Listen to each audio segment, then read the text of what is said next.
मैं आपका एक बार फिर से वेलकम करता हूं आपके अपने चैनल ब्रिलियंट मैथ्स क्लासेस पर। तो आज की क्लास में हम शुरू करेंगे अपना क्वेश्चन नंबर 3 एक्सरसाइज 5.2 का। तो क्वेश्चन नंबर 3 बोल रहा है इन द एडजॉइनिंग फिगर, यानी कि ये जो फिगर देख रहे हैं इस फिगर में बोल रहा है P is parallel to Q। क्या है? ये वाली लाइन P है और ये वाली लाइन Q है। तो P और Q क्या है? एक दूसरे के पैरेलल है। क्या है? पैरेलल है। ये जो साइन है आपको पता है किस चीज का होता है? पैरेलल का होता है। किसका? पैरेलल का होता है। ठीक है, ये बात याद रखना। जब दो लाइनें सीधे खींच दें दो लेटर के बीच में, यानी कि दो अलग अलग लेटर P और Q, तो यानी कि ये जो किस चीज को डिनोट कर रहा है? पैरेलल को डिनोट कर रहा है। किसको? पैरेलल को। तो यानी कि उसने बोला कि P और Q पैरेलल है, तो हमें अननोन एंगल्स निकालना है। क्या है? अननोन एंगल्स निकालने। कौन से? A B C D E F। लेकिन हमें एक एंगल दिया हुआ है। कौन सा? 125। कौन सा एंगल दिया हमें? 125। तो इसी वाले एंगल की हेल्प से हम सारे एंगल निकालेंगे। ठीक है, क्या निकालेंगे? हम सारे एंगल निकालेंगे। तो सबसे पहले आप लिख लेंगे गिवन एंगल कितना दिया है हमारे पास? 125 डिग्री। कितना दिया? 125 डिग्री। ठीक है, तो एक और बात देखिए, आप ध्यान से देखिएगा। अगर यहां से आप ये पार्ट कट कर दे, ये देखिए जितना मैंने हाथ रखा है इस साइड का नहीं देखना आपको, ये पूरा पार्ट नहीं देखना है जहां तक रखा है, आपको केवल P वाली लाइन को देखना है। तो अगर आप देखेंगे तो ये स्ट्रेट लाइन है और इस पे कितना एंगल बन रहा है? एक E और एक 125। कितने एंगल बन रहे हैं? E और 125। तो यानी कि अगर स्ट्रेट लाइन पे कितने भी एंगल बने उनका सम कितना होगा? 180 के इक्वल होता है। कितने के इक्वल होता है? 180 के। इसका मतलब P और 125 और E किसके इक्वल होंगे? 180 के। और वहां से हम क्या निकाल देंगे? E की वैल्यू। ठीक है, तो क्या करेंगे? हम लिखेंगे यहां पर 125 plus E is equals to 180। क्यों? एंगल्स लिखेंगे sum of angles on straight line. क्या है? ये एंगल्स है किस पे? स्ट्रेट लाइन पे ये एंगल्स का सम है, जो कि कितना होता है? 180। यानी कि जितने भी एंगल्स होंगे स्ट्रेट लाइन में उनका सम क्या होगा आपका? 180। तो हमारे पास मिल गया 180। तो इसकी वैल्यू निकालने के लिए इस वाले को इस साइड भेजेंगे। तो इस साइड यहां पर प्लस में था, उस साइड जाएगा तो माइनस में जाएगा। यानी कि E यहां पर बचेगा E is equals to 180 minus क्या आएगा? 125। कितना आएगा? 125। यानी कि E की वैल्यू आ गई आपकी 55। कितनी आ गई E की वैल्यू? E की वैल्यू मेरे पास आ गई 55। E की वैल्यू क्या आ गई हमारे पास? 55। तो यहां पर E की जगह पर मैं क्या लिख सकता हूं? 55, क्योंकि मैंने अभी E की वैल्यू क्या निकाली है? 55। किससे? Sum of angles on straight line. ठीक है, चलिए तो अब E की वैल्यू निकालेंगे। E की वैल्यू निकाली। अब किसकी वैल्यू निकालेंगे हम? F की। किसकी? F की वैल्यू निकालेंगे। ठीक है, तो F की वैल्यू दो तरीके से निकल सकती है।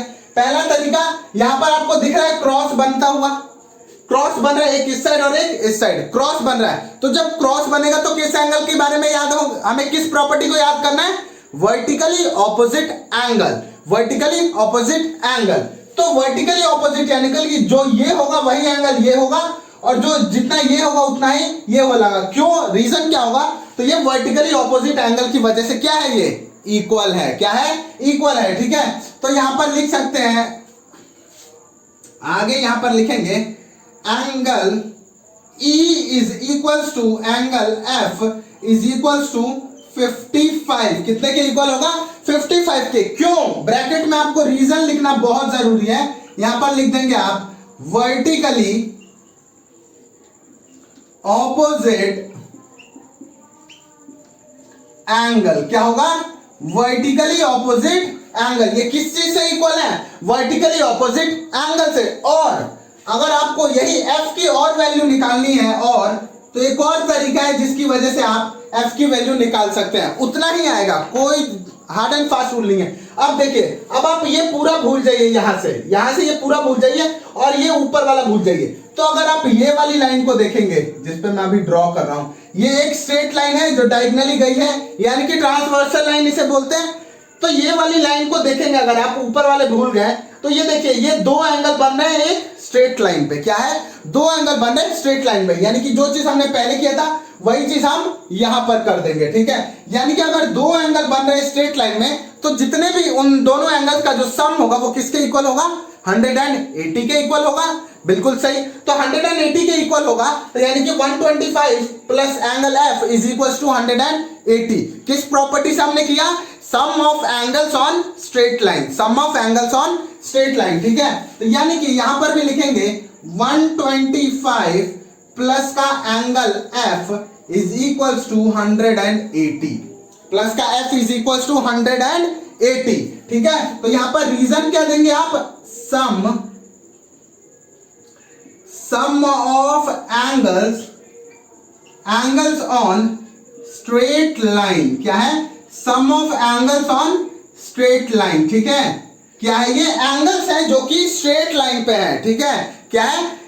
स्ट्रेट लाइन पे जितने भी एंगल्स होते हैं उनका जो सम होता है वो हमारा क्या होता है? 180 के इक्वल होता है। किसके? 180 के इक्वल होता है। ठीक है, तो वही चीज लिख दिया अगर टीचर को, ताकि बिल्कुल क्लियर हो कि जो चीज लिखा है उसने इसको इक्वल करके वो क्यों लिखा है। तो रीजन यहां पर है sum of angles on straight line. तो अब ये देखिए, यहां पर ये 125 प्लस में है, तो इसको इस साइड भेजेंगे एफ की वैल्यू निकालने के लिए। तो यानी कि angle F is equal to 180 minus का 125, यानी कि एंगल एफ की जो वैल्यू आई कितनी आ गई? 55 आ गई। कितनी? एफ की जो वैल्यू आई है हमारे पास कितनी आई है? 55 आ गई। ठीक है, और वही चीज हमने ऊपर भी किया था। यहां पर देखिए, angle E is equal to angle F is equal to vertically opposite angle, यानी कि एफ की जो वैल्यू आई हमारे पास क्या आ गई? 55 आ गई। दोनों तरीके से इसका मतलब जो एफ की वैल्यू आ रही थी हमारे पास वो क्या थी? बिल्कुल सही थी। ठीक है, तो यहां से निकाल दिया हमने एफ की वैल्यू। एफ की वैल्यू हमारे पास क्या आ गई फिर? 55, यानी कि एफ की वैल्यू भी हमारे पास क्या आ गई? 55। तो हमने ई की वैल्यू निकाल दी और एफ की वैल्यू निकाल दी। अब निकालेंगे ए बी सी डी की वैल्यू। ठीक है, तो देखिए, अब यहां पर आपको कुछ चीजें दिख रही होगी, देखिए, जैसे कि यहां पर आपको एक फिगर बन रहा होगा जेड। ये देखिए, आपको जेड बन रहा है यहां से लेके इधर, और ये वाला, यानी कि ये जेड बन रहा है इस ट्रांसवर्सल लाइन से। तो जेड जब लेटर आए तो हम कौन सा वर्ड, हमें कौन सी प्रॉपर्टी यूज करनी है? Alternate interior angle. कौन सी? Alternate interior angle. ठीक है, कौन सी प्रॉपर्टी यूज करनी है? ऑल्टरनेट इंटीरियर एंगल की प्रॉपर्टी। ठीक है, चलिए, तो यहां पर z बन रहा है, यानी कि जो ये वाला एंगल, ये देखिए, ये कितना है? 155। कितना है? Angle f is equal to 55 degree. तो z बन रहा है, ये देखिए z, तो यानी कि जो एंगल ये होगा वही एंगल a होगा, यानी कि जो एंगल f होगा वही एंगल a होगा। क्यों? क्योंकि प्रॉपर्टी कौन सी यूज है? z बन रहा है लेटर, तो z में कौन सा प्रॉपर्टी यूज होता है? Alternate interior angle. बिल्कुल सही बोला आपने, ऑल्टरनेट इंटीरियर एंगल, यानी कि angle f is equal to angle a is equal to 55। किसके इक्वल हुआ? 55 के। क्यों? यहां पर लिखना पड़ेगा आपको ऑल्टरनेट इंटीरियर एंगल। किस वजह से इक्वल हुआ? ये ऑल्टरनेट इंटीरियर एंगल की वजह से, यानी कि जितना होगा आपका 55 उतना ही होगा आपका a, यानी कि a कितना हो गया आपका? 55। a की वैल्यू क्या आ गई? 55। ठीक है, चलिए, इसकी a की वैल्यू हमने निकाल दी f की हेल्प से। ठीक है, लेकिन अगर आप अब क्या करेंगे? अब दूसरे तरीके से निकालेंगे। किसकी? d की वैल्यू। किसकी वैल्यू निकालेंगे? अब d की। तो d की वैल्यू हम 3 तरीके से निकाल सकते हैं। कितने तरीके से? 3 तरीके से। पहला तरीका है sum of angles on straight line. अगर आप इस चीज को भूल जाएं और ये पूरा पार्ट, तो ये देखेंगे, ये Q स्ट्रेट लाइन है जिसपे एक एंगल 55 और एक D है, तो sum of angles on straight line करके आप इसमें से 180 में से माइनस कर देंगे तो आपका ये निकल जाएगा। ठीक है, तो देखिए यहां पर करेंगे फॉर D, एंगल D की बात होगी अब, तो फॉर एंगल D। ठीक है, तो फॉर एंगल D 55 प्लस का angle D is equal to 180। यहां पर sum of angles on straight line, straight line यानी कि वो एंगल्स क्या है, ये दोनों एंगल्स एक स्ट्रेट लाइन में है और इनका जो सम होगा वो क्या होगा, 180 होगा। कितना होगा, 180।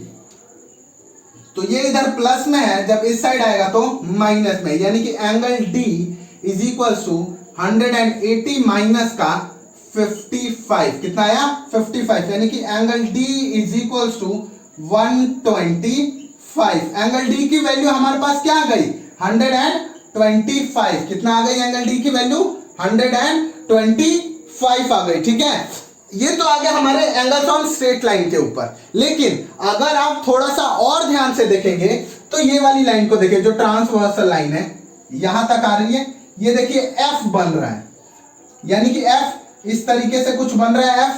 तो यानी कि जो एंगल ये होगा वही एंगल ये होगा, यानी कि एक अंदर वाला और एक बाहर वाला।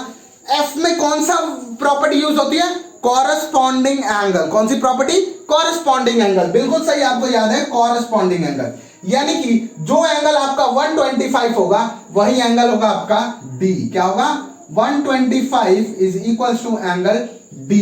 क्यों, तो यहां पर लिख देंगे कॉरस्पॉन्डिंग एंगल। कौन सा एंगल है ये, कॉरस्पॉन्डिंग एंगल। कौन सा एंगल है, कॉरस्पॉन्डिंग एंगल की वजह से ये क्या हुआ है, डी 125 हुआ है। ठीक है, या फिर अगर आप और देखेंगे तो यहां पर देखिए सी बन रहा है, सी बन रहा है, तो यानी कि सी में इन दोनों एंगल का सम किसके इक्वल होता है, सप्लीमेंट्री के इक्वल होता है।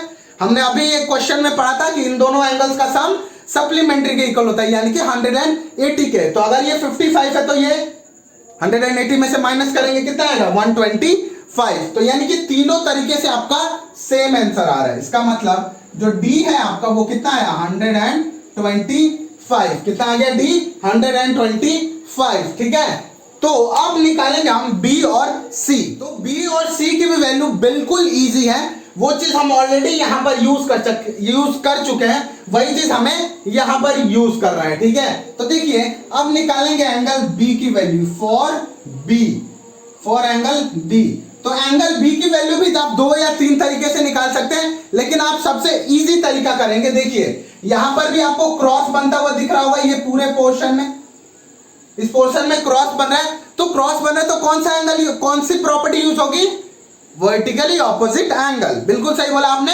वर्टिकली ऑपोजिट एंगल, यानी कि वर्टिकली ऑपोजिट एंगल की प्रॉपर्टी यूज होगी। ठीक है, इसका मतलब जो एंगल डी था हमारा पहले वही होगा आपका एंगल बी, और एंगल डी कितना था ऑलरेडी, 125। रीजन क्यों होगा ये इक्वल, क्योंकि वर्टिकली ऑपोजिट एंगल है ये। क्या है, वर्टिकली ऑपोजिट एंगल्स। क्या है ये दोनों, क्यों ये दोनों क्यों इक्वल है, क्योंकि ये दोनों वर्टिकली ऑपोजिट एंगल्स है। ठीक है, क्या है, ये दोनों वर्टिकली ऑपोजिट एंगल्स है। और अगर आप और करके एक और चीज निकालेंगे तो देखिए, अगर आप ये वाले नीचे वाले पोर्शन को भूल जाए, नीचे वाले पोर्शन को भूल जाए, और ये देखिए ऊपर क्या है, ये वाली ट्रांसवर्सल एक स्ट्रेट लाइन आ रही है, ये वाली स्ट्रेट लाइन पे 2 एंगल है, एक 55 और एक बी। कितने एंगल है, 2 एंगल है, 55 और बी। तो फिर वहां से फिर वापस निकाल देंगे। एंगल एक तो आ गया आपका 55 प्लस का angle B is equal to 180। क्यों, sum of angles on straight line. क्या है, sum of angles on straight line. ठीक है, ये क्यों इक्वल है, sum of angles on straight line में, ये स्ट्रेट लाइन में है इसलिए इनका जो सम होगा किसके इक्वल होगा, 180 के इक्वल होगा। तो यानी कि ये प्लस में, इस साइड माइनस में, यानी कि angle B is equal to 180 minus का 55। कितना आया आपका angle B, angle B is equal to 125। कितना आ गया एंगल बी, 125। यानी कि बिल्कुल सही है, ऊपर भी हमारा 125 और नीचे भी आया हमारा 125, यानी कि बी कितना होगा, 125। ठीक है, और अब आपका लास्ट है फॉर सी। किसके लिए हम निकालेंगे, अब सी की वैल्यू निकालेंगे। तो सी भी एग्जैक्टली इसी तरीके से है, वर्टिकली ऑपोजिट एंगल में क्या होता है, जब क्रॉस बनता है तो ये वाला एंगल इस वाले के इक्वल होगा और ये वाला एंगल इस वाले के इक्वल होगा, यानी कि वो डायगोनली इक्वल होते हैं। एक बात याद रखना, डायगोनली, तो ये इसके ये दोनों इक्वल होंगे और ये ऊपर और नीचे वाले इक्वल होंगे, यानी कि जो 55 यानी कि जो ए था वो कितना होगा सी, और सी कितना आएगा आपका, ए आया 55 तो सी भी 55 आएगा। कितना आएगा सी 55। तो यहां पर लिख देंगे for a is equal to angle C is equal to 55। यहां पर क्या आएगा रीजन में, रीजन में क्या आएगा आपका, वर्टिकली ऑपोजिट एंगल्स। क्या आएगा, ये दोनों वर्टिकली ऑपोजिट एंगल है, इसलिए जो एंगल ए होगा वही एंगल सी होगा, ठीक है। और या फिर आप इसको भी एग्जैक्टली ये वाले तरीके से कर सकते हैं, sum of angles on straight line. कैसे, ये देखिए, अगर आप नीचे से करेंगे तो यहां पर एक एंगल 125 और एक सी, या फिर इस साइड से भी करेंगे तो एक 125 था बी की वैल्यू और ये सी, तो दोनों को ऐड कर देंगे, यानी कि 125 प्लस का angle C is equal to 180। क्या हुआ ये, sum of angles on straight line. क्या हुआ, sum of angles on straight line, ठीक है। इसीलिए कितना हो गया, 180 के इक्वल आया, ठीक है। तो यानी कि सी ये जो है ये आपका इस साइड माइनस में जाएगा, यानी कि 180 माइनस का 125, यानी कि angle C is equal to 55। सी की वैल्यू क्या आ गई आपकी 55 आ गई, ठीक है। तो ऊपर भी सी की वैल्यू 55 आई थी और नीचे भी आपकी सी की वैल्यू 55 आई, ठीक है। तो ये था आपका क्वेश्चन नंबर 3 एक्सरसाइज 5.2 का।